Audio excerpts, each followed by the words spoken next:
বর্তমান যুগে যেখানে শাশুড়ি বৌমাদের সম্পর্কে জটিলতা সাংসারিক জীবনে হামেশাই দেখা যাচ্ছে, সেই জায়গায় দাঁড়িয়ে মৃত শাশুড়িকে এভাবেই জীবন্ত করে তুললেন বৌমা, যা দেখে চমকে উঠলেন সকলে। এদিন বিরাটির সুবি ইন্ডিয়ার কারখানায় ঘটল এই অবিশ্বাস্য ঘটনা। বর্তমানে ব্যারাকপুরের বাসিন্দা প্রাক্তন ডিফেন্স অফিসার রেখা দে গঙ্গোপাধ্যায়ের ইচ্ছায় তার মৃত শাশুড়িকে এত নিখুঁতভাবে জীবন্ত করে তুললেন সিলিকন আর্টিস্ট সুবিমল দাস, যা দেখে বৌমা রেখা দেবী সহ হতবাক স্বামী কর্নেল CS গঙ্গোপাধ্যায় নিজেও।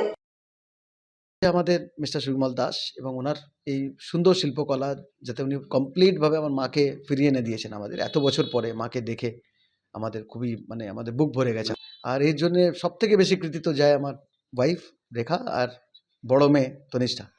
আমি, আমার বোন এবং আমার ছোট মেয়ে, আমরা তিনজনই সারপ্রাইজ, কারণ আমরা জানতামই না এটা কিছু হয়েছে এরকম একটা ব্যাপার। আর আজকে আমরা মাকে ফিরে পেলাম, মনে হচ্ছে মা আমাদের মধ্যেই আছেন, কখনো যাননি ছেড়ে। সেই ওনার ভালোবাসা সারা জীবন উনি সবাইকে দেখে রেখেছিলেন, আগলে রেখেছিলেন, সেটাই যেন মনে হচ্ছে আবার ফিরে পেয়েছে আমার মাকে।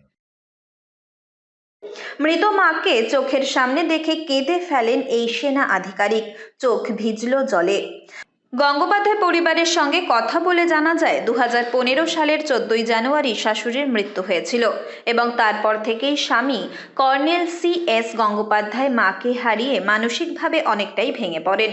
সেই জায়গা থেকে শাশুড়ির সঙ্গেও সুসম্পর্ক থাকায় বৌমা রেখা দেবীর নজরে আসে সিলিকন আর্টিস্ট সুবিমল দাসের বিভিন্ন সিলিকনের কাজ।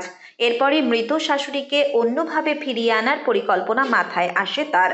তবে এই বিষয়ে পরিবারের কাউকেই জানতে দেননি তিনি। আমার মায়ের মতনই ছিল, আর কোনোদিন এটা আমি ফিলও করিনি যে উনি আলাদা মায়ের থেকে। তো সেটা যে আমরা পেয়েছি ওনার কাছ থেকে যে শিক্ষা, সেটা আমরা হয়তো নিতে পেরেছি। আর যে ওনার যাওয়ার পরে আমরাও সেটা অনেক মিস করেছি, যে ওনাকে কোথাও একটা আমরা হারিয়ে ফেলেছিলাম কিছুদিন, 10 বছরে। আর আমি সেটা ভাবলাম যে যদি ওনাকে আমরা আবার ফিরে আনতে পারি, থট ছিল যে না, ইনিই হচ্ছে সেই মানুষ যে আমাদের মাকে ফিরে দিতে পারে। আর এটা আমরা পেলাম। ওনার খুবই আমরা কৃতজ্ঞ, আর I am thankful to him and I am really blessed that in Kolkata আমি সেটা পেলাম। রেখা দেবীর বড় মেয়ে তন্নিষ্ঠা গাঙ্গুলির আর্টিস্ট হওয়ায় মেয়ের সাহায্য নিয়েই শাশুড়ির একটি ছবি নিয়ে সুবিমল দাসের সঙ্গে যোগাযোগ করেন বৌমা রেখা দে গঙ্গোপাধ্যায়। সেই অনুযায়ী তৈরি হয় মূর্তি। এদিন স্বামীকে না জানিয়েই সকলকে নিয়ে ঘুরতে বেরোনোর কথা বলেই আসেন সুবিমল দাসের কারখানায়। হঠাৎ করেই মৃত মানুষকে চেয়ারে সশরীরে বসে থাকতে দেখে সকলেই হয়ে যান আশ্চর্য। সিলিকন বা এসব নিয়ে তো বেশি কিছু জানা নেই। আমি আমরা শুধু নর্মালি আর্ট, ওয়াটার কালার্স এইসব নিয়ে আমরা, বাইরের কেউ এটা বলতে পারবে না কি এটা ঠাম্মা নয়। ইনফ্যাক্ট আমার মনিও যখন এটাকে দেখলো, ওটা মনি ভাবলো কি এটা একটা মানুষ বসে আছে এখানে। মায়ের ওইভাবে আর্টিস্টিক ব্রেনটা কাজ করে। তো ঠাকুমার সাথে আমি খুব ঠাম্মাই আমাকে বড় করেছিল বেসিক্যালি। আমার মা বাবা দুজনেই, ওরা তো আর্মিতে। আমার একদমই এক্সপেক্টেড ছিল না এটা। তো যখন আমি এখানে ঢুকলাম, আমার জন্য অনেক বিগ সারপ্রাইজ ছিল এটা, কি অনেক বছর পরে ঠাম্মাকে এমনি দেখা হলো। সুবিমল দাসের নিখুঁত হাতের ছোঁয়ায় সিলিকন মডেলের দীর্ঘ প্রায় 10 বছর আগে মৃত শাশুড়ি হয়ে ওঠেন জীবন্ত, যা দেখে চোখের জল ধরে রাখতে পারলেন না ছেলে সহ গঙ্গোপাধ্যায় পরিবারের অনেকেই।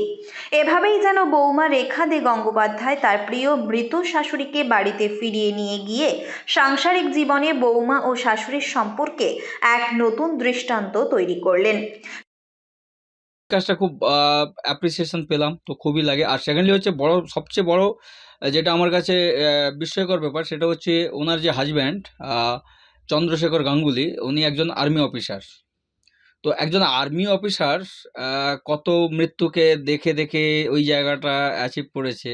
তো সেই জায়গায় উনার চোখের জল, এটা একটা সত্যি অভাবনীয় বিষয়।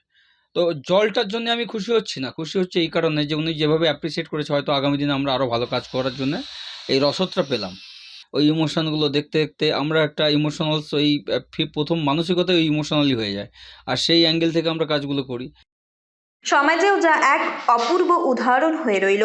গোটা পরিবারের তরফ থেকে বিখ্যাত সিলিকন আর্টিস্ট সুবিমল দাসকে দেওয়া হয় অসংখ্য ধন্যবাদ।